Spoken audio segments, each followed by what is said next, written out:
And maybe we're live. The little wheel is spinning, and I think things are We happening. got it this time? There we go. I think we got it. All right, welcome to another exciting episode of Bytes with Bytes. Today I have Lauren Reinhardt. This is going to be a bit of a technological test for our team, I think, because Abby's live streaming from her computer on a good internet connection in Burlington, and I'm on a poor DSL connection in Huntington, and Lauren is in Moncton. So we are certainly pushing our rural broadband networks to the limit today with this whole thing, but we'll see how it goes. So Lauren, what do you do at Bytes? What's your deal? So at Bytes, I am the project coordinator. So I am kind of the bridge between Christina, who was yesterday speaking with you. She's a senior project manager. So I'm the bridge between her and the client, and then the dev team. So I basically work with the dev team and Christina and kind of make all the tasks good, make them into actual tasks that the team then takes, develops, and then I QA them, make sure they're good enough for the client, and then Christina passes them along to the client. Cool. So that was very long-winded. We do QA at kind of different phases in our process. Your QA and kind of individual tasks as they get completed, to make sure they're done visually and technically the way we were expecting. And then today what we're going to be talking about is kind of site-wide QA, right? So there's also a round of QA that we do at the very end of a project, when all the content's on the page and everything is supposed to be perfect. And so this is kind of a spin on how we would QA a site that's live and about to be pushed live. But we're kind of gonna hopefully look at it today through the context of someone that is at home. Maybe your website's been up for 6 months, 3 years. Everything you think is fine, but you haven't really looked at it recently. So today Lauren's going to kind of walk you through some methodologies of how to QA your website and get together a list of stuff to send along to your web developer, or maybe you can fix a lot of this stuff yourself. So yeah, I'll hand it over to you, Lauren. Thanks, Pete. So I'll start by saying what QA is. We throw that term around a lot, and I take for granted that I know what it is, but other people might not. So QA is short for quality assurance. It's basically testing anything, but in our situation, it will be a website. So testing a website in order to discover mistakes, errors, or maybe just oversights that have been looked over, or just things that have developed over time due to technical issues, maybe browser updates. Some elements of your site just might not be keeping up with the latest technologies. So a QA helps to find different errors. Pete, if you have anything to say, just feel free to interject at any point. Oh, I will. I know you will. So start by saying why QA is important. It helps to show that your brand is reputable. This day and age, websites are the face of your brand often. It's usually your first point of contact that a client or a customer has with your brand is your website. So if you have big fat errors on your page, you're not going to come off as professional as you might want to. So that's one reason. You could, through a QA, find some dire errors, some really big technical issues that untreated could lead to potentially data breaches, or that would be very dark. So that's another issue. Third issue is that it allows for the delivery of a reliable site. So just knowing that your site is performing well, minimal concerns, and you guys are able to interact with the client through your website cohesively. And then the fourth one I'd say would be doing a QA often, or maybe not even that often, maybe once a month, or now during the pandemic. It'll save your business time and money. If you're able to get on the forefront of some of these issues, it'll help things run smoothly and maybe catching things before they become bigger errors or issues. Yeah, I'd add in more on that. Yeah, I'd say that especially kind of the functional sides of the website. So there's obviously appearance issues that might just turn somebody off, but there's also, in the past we've had contact forms that don't properly route to a client, right? Maybe their email changed right. So, in that case, it's not even just a client that is turned off by like a typo and thinking that you're sloppy. They might submit a lead for a basement waterproofing estimate on your website. It gets sent off and then it doesn't, you never receive it. So you don't know it's kind of in email purgatory. And so they're sitting there thinking that, you don't care about their business, and they're sitting there, or you're sitting there like, ideally wanting their business and wanting to respond to as many leads. So, it can be really important on the functional side of things to make that final step where someone can interact with your business, which is obviously the goal of your website.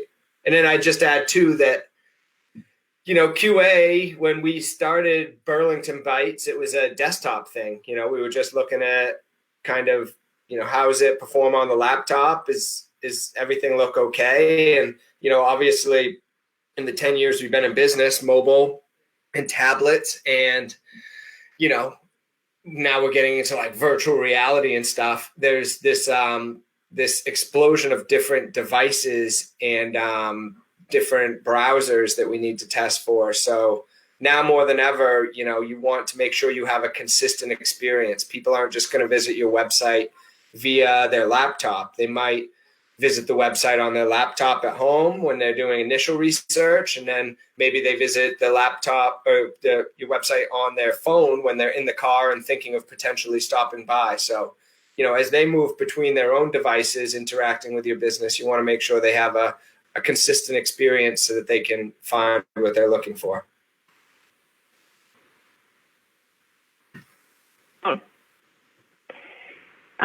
So kind of jumping off of where you started, Pete, I'll now get into what categories of things you can QA for. So Pete was mentioning functionality.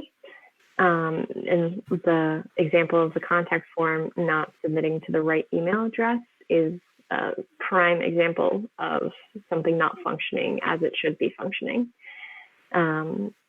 Usability is also another thing to look for. So can you access information on your website in the manner in which you think you should be able to access it? Do all of your links work in your navigation? Do all of your buttons work on your homepage? All your contact forms are submitting, stuff like that. UI testing, browser mobile compatibility. So like Pete was saying, back when websites were first a thing, we were building them for desktops. Now we have to make sure that we're building them for Google Chrome, for Safari, for IE11, people still use IE11, and for Firefox, as well as mobile devices. So your iOS, your Androids, your tablets, and maybe even the occasional smart TV. So that would be browser mobile compatibility. Also performance.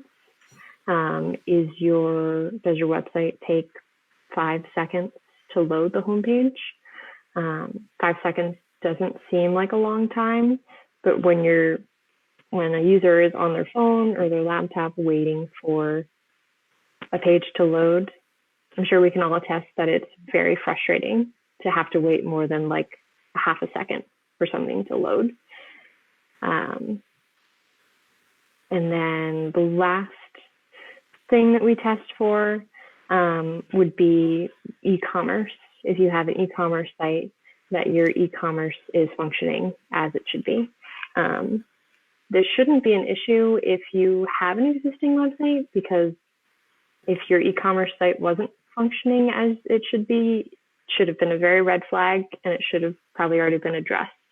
So for just the general pandemic QA, you probably won't need to focus on e-commerce QAing.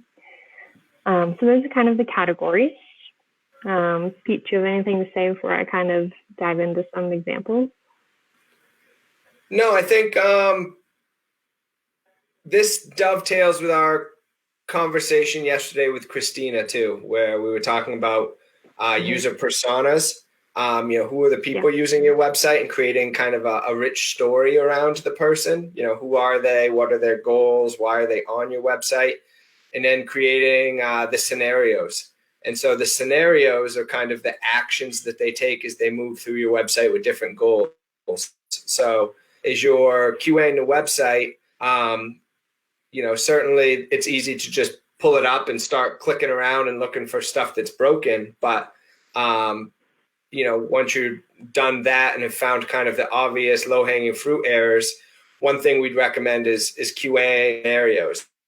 Try to come up with as many different scenarios as you can. Put yourself in the shoes of that user persona in their respective story, and start running through the different things they might want to do on your site. So pretending you're a customer, make sure that the flow makes sense, and that all the forms work and that navigation or search works as you try to kind of get to that final conversion rate.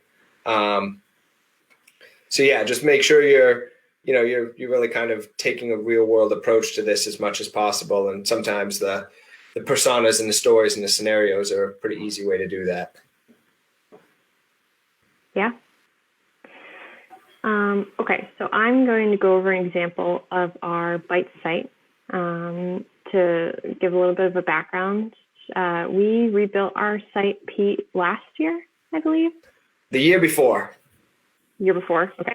I'm not new to the company anymore, but I'm still kind of fresh. So just verifying. And what we do for Bytes on a monthly basis, I have a reoccurring task in which I do a site audit, because in the website business, we know that things break with no one involved. Things just sometimes stop working. So I, on a monthly basis, go through the site and just make sure things are functioning as is. So I'll kind of go through kind of what I do on a monthly basis. Lauren, that's a good point right there too, that you just raised, that, websites feel like they're static. Where, hey, I haven't done anything to my website in 3 months. And, we have at times clients that say, hey, why do I have to, why'd this break? Why should I have to fix it? I haven't touched the website in 6 months. And it's important to note that your website exists within the greater web, that the entire web is constantly moving. Browsers, new devices are coming out, new iPhones are being launched with new technologies. They have new browser versions that are being pushed out. Browsers are adding support for different functionality and features and CSS, and HTML and different kind of W3C technologies. And so, if you have a WordPress website or a Shopify website, their code is most likely being changed. So definitely don't think of your website as something that's static just because you're not updating the content. Really, try to get yourself in a habit of looking at it on a somewhat recurring basis so that you can catch stuff, because, it's an island within a moving ocean, I'll say, of technology, and so things can get out of whack at no fault of your own, just because the web is moving along at a pretty breakneck pace. Yeah, totally. Okay, so I am going to present my screen.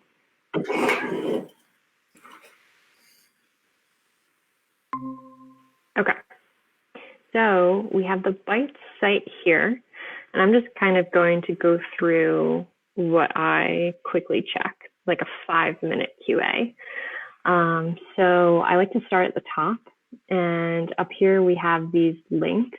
So I just like to make sure that they're still links. And how I can do that is I hover over them. So I'm over the Burlington, Vermont right now. And then in the bottom left-hand corner, you'll see that there's a link that pops up. So that's a link. Same with the tell links, those work. And same for the other ones in utility nav. So header is good. We have our image that's functioning correctly. There's no breakage there. These sections are also formatted correctly. I don't see any breaks in here. These let's chat buttons, actually, I'm noticing in real time that we need to update these links.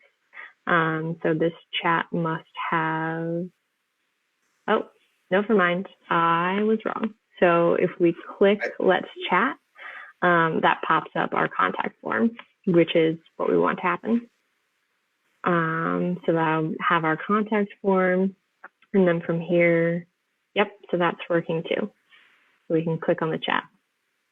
Good thing to note that we're learning together. So instead of just relying on the hover effect, let's just click the buttons. Send email. Yep, so that takes us to our contact page in which I can fill out this contact form and send an email. And since we're talking about contact forms, just gonna submit one.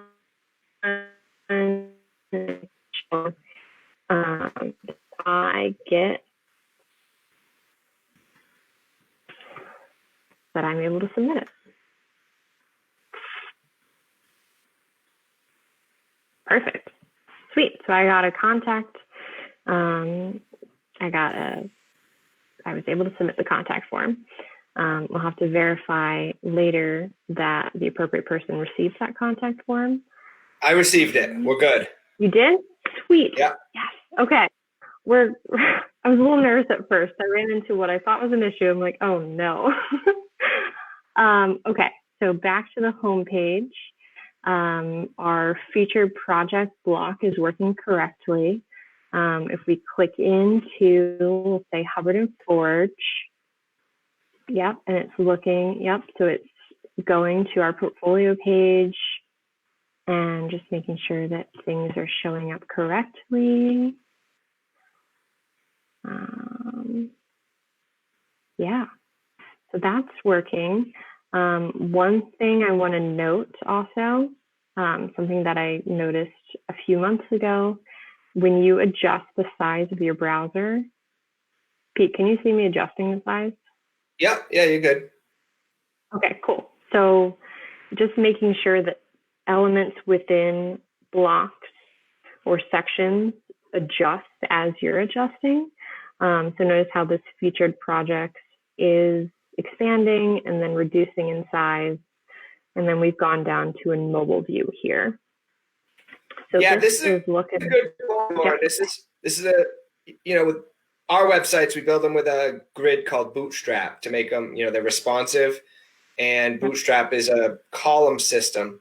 And one of the tricks with Bootstrap is that there's different breakpoints, and you can find yourself in a weird size, a weird breakpoint. So definitely, if you use this methodology of kind of making your screen bigger and smaller and watching how the site flows, how the content in the boxes resize as you do this, it's a good way to help you catch potential goofy breakpoints. And where those can be a problem is maybe someone's got a tablet that they're using, an old Android tablet that has some strange screen resolution that's not standard. They might see your site in a weird breakpoint. So definitely flowing it up and flowing it back down to make sure everything resizes and you don't have text and image overrun.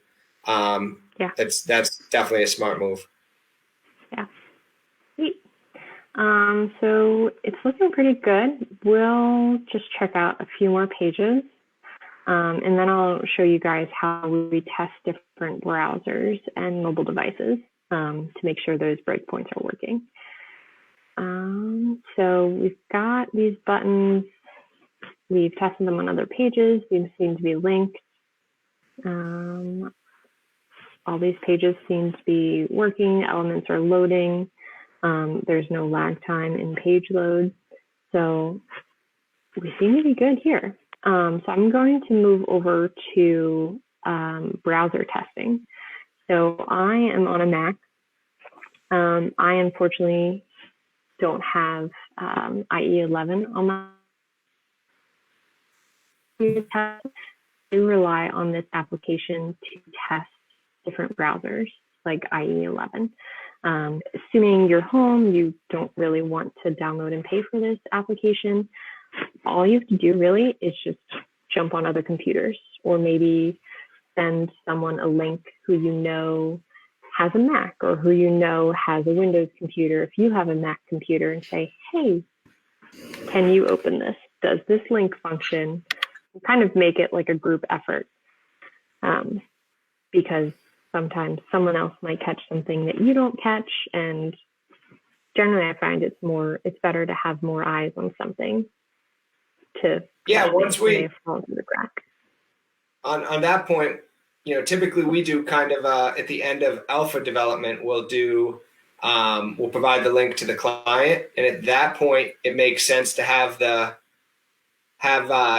shared around their organization so that multiple people can use the site. Yep.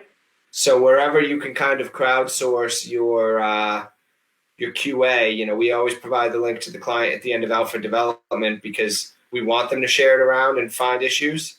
What's going on with this, Lauren? Is this screwed up in IE11? Oh, nope. It was IE11 that was screwing up, honestly. Okay. Yeah, the window was like too big for browser stack, so I just needed to rein it back in.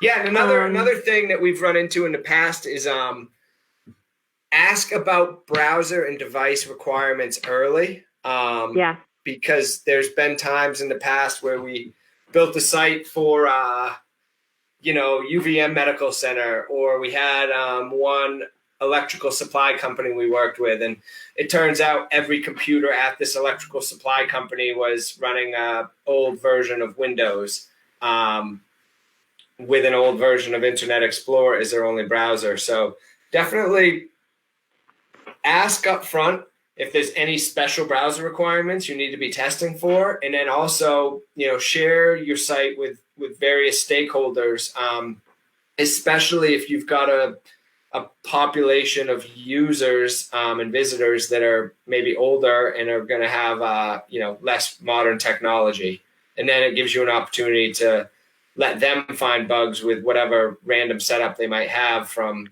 2008, and let you know what they're seeing. Not that you necessarily want to be spending a lot of time for an edge case, because supporting out-of-date browsers is very difficult. Because you have to just degrade a lot of the cool functionality for modern browsers. But there are times in the past where we've had to figure it out because it was kind of a mission-critical thing for a website to run on some old machine somewhere.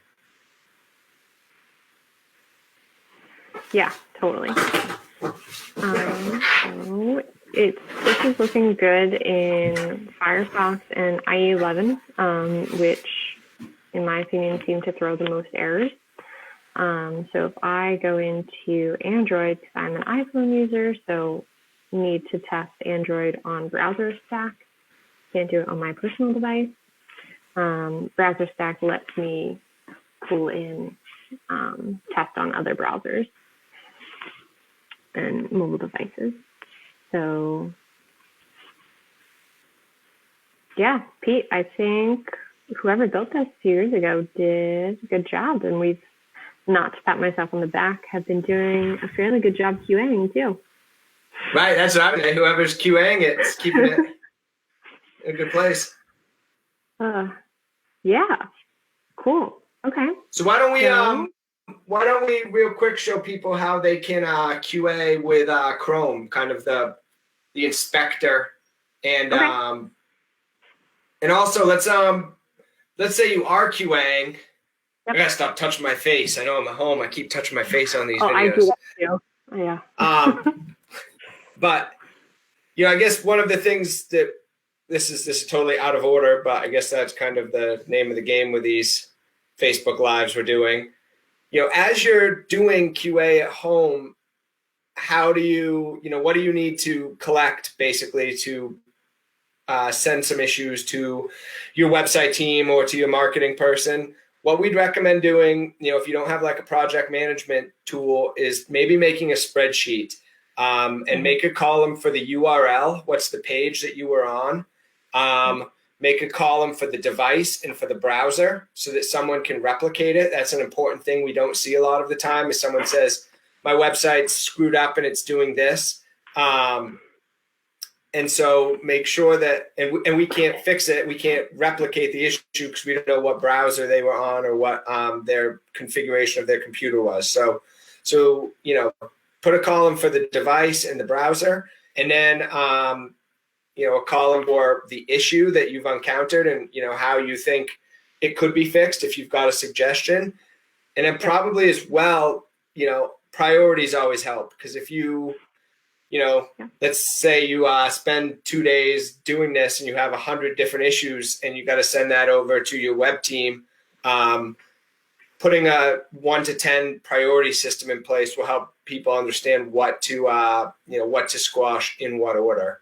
So definitely, be logical, especially if you've got, an agency or a web person that has a lot on their plate. Try not to just send them one thing, then another thing, then another thing. This is something we work with our clients between the alpha dev and the QA phase. We definitely want people to be finding issues, but just be sure to do it in a way that's kind of useful and gives your developers or a website person an idea of what they need to attack and how they can replicate the issues. Yeah, totally. And I'll use the analogy of if you have the hood open of your car and you're already in there, you might as well know all the things you need to do rather than shutting the hood, putting everything back together and going back in and like undoing it again. Yeah. So good to have a big list. Yep. Okay. So I'll go through, Pete, what was I going through now? Present your browser Chrome and show us, Chrome yeah. Inspector. Okay. So I'll represent.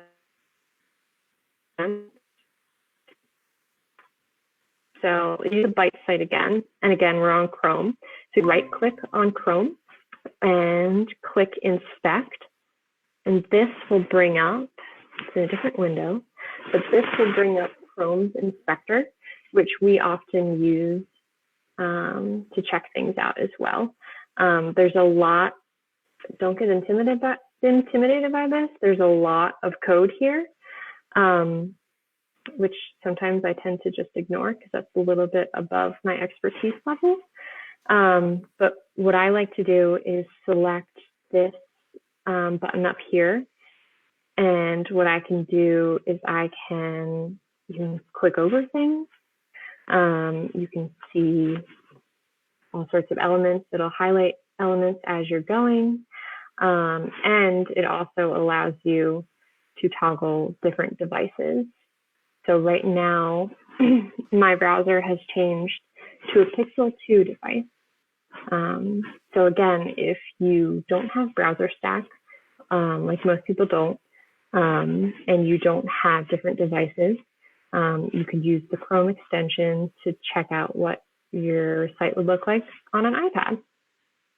This isn't always 100% what it will look like, but it does get you close to what it looks like. So this is an example of an iPhone X. And then the Galaxy S5.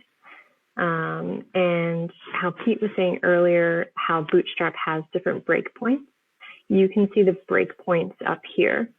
So right now we're at 375 pixel breakpoint. You click up here, you can see your second breakpoint of 425. You learned something new, Pete? I didn't know this. This is cool. Okay. And you can keep going, and you can see what breakpoints have been set on this site. And I think you can adjust the breakpoints. I'm sure it's possible, but these are the breakpoints for this site. So yeah. Nope. Will you pull up that inspector window one more time too? Yeah, totally. Oh wait. Okay. So if you look across the top of this, there's some cool stuff built into the inspector.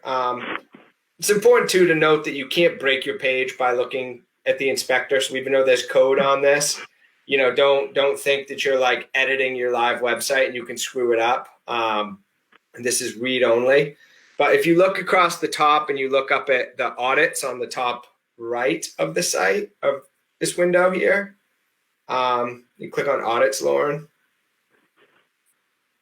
Yep. Here, there's some really cool tests that hit the generate report here. Let's let this run for a second.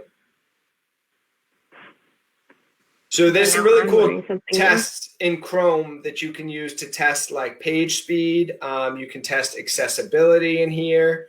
You can test mobile friendliness. So are you able to, Lauren, if you drag this auditing Bytes.co, it has the categories beneath it. Are you able to? Okay, I guess. No. Can we see the categories underneath this window, or is this one just stuck where it is? Don't hit cancel. Yeah. Okay. Oh. So yeah, so use this, so you can see here, these are the various tests that you can do: SEO, accessibility, best practices, performance. So yeah, uncheck them. Right. Interesting. So this is like where you could do a page speed check pretty quickly. Let's just do a performance one, Lauren. Let's do one, okay, so it doesn't take a whole ton of time. Yeah. Let's say Lighthouse is warming up, and it's going to kind of go through. It's going to load the page and make notes of different kind of stats, like time to first pixel, how much JavaScript you might have on the site. So yeah, let's let this run. And I guess there's one more thing in this QA session that make people aware of. There are tools out there. There's one that we use called Full Story. That's pretty.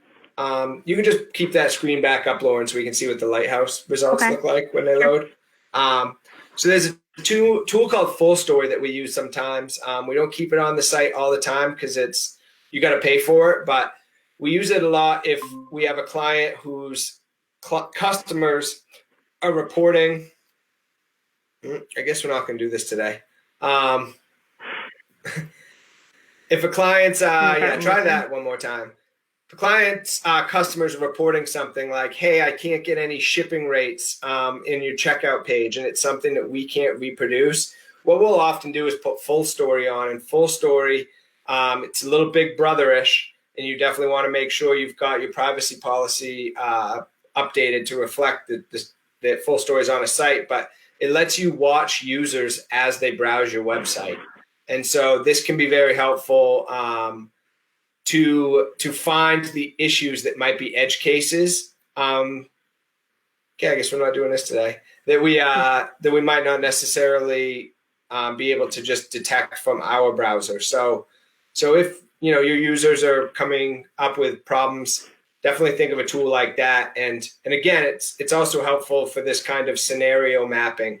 You can kind of go backwards with Full Story and say, you can watch the scenarios of what people are doing on the website, and then you can build up from a scenario and try to create your user story, and from that user story, create your user persona. So on Bolton, like we used an example yesterday, maybe you're watching somebody on the site that is looking at hotels, then looking at the trail map, then looking at snow reports, maybe looking at the events calendar, and from there you can deduce what they're doing on the site and help optimize their flow. So so yeah, Lauren, you got anything else? We're 35 minutes, so I think probably wrap this up here. No, I mean, that pretty much covers it. But just to summarize, I would schedule it doesn't even need to be a long QA for your site. Well, obviously, if you've got nothing to do in this time that we're mandated to be at home, go over it with a fine-tooth comb. But in everyday life, I'd schedule like an hour or two every month just to go over it and, yeah, see if there are any issues that you could resolve or you need someone else to help you resolve. Yeah, I just had one more idea. On this whole pandemic thing, everyone's kind of isolated, so this would also be a great time to get on a Google Hangout with maybe a family member or a friend or someone that's not on your website too often, and have them present their screen and ask them to do things on your site and see how they do it. So, having a second set of eyes and watching your grandfather bumble through your e-commerce site is definitely a great way to find issues that you might not have necessarily known were there. So definitely lean on other people, especially, good way to have a conversation about what you do and maybe help your grandfather explain or understand what you do for a living.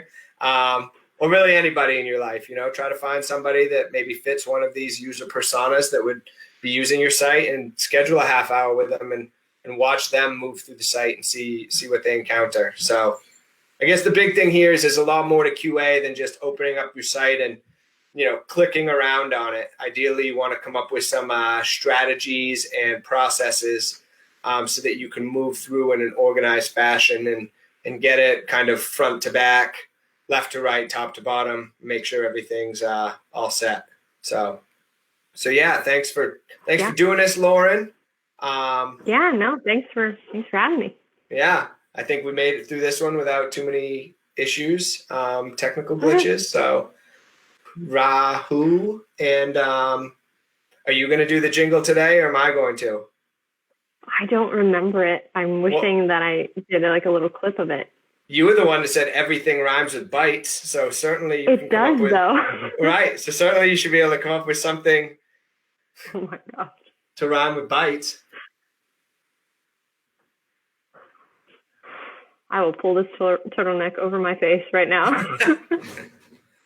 Whether you're buying lights or tights, make sure you QA your site. Bytes with bytes. With bytes. Yeah, there you go. Good. We did it. All right. Later, everyone. We'll see you tomorrow. Thanks, Lauren. Yep. Bye.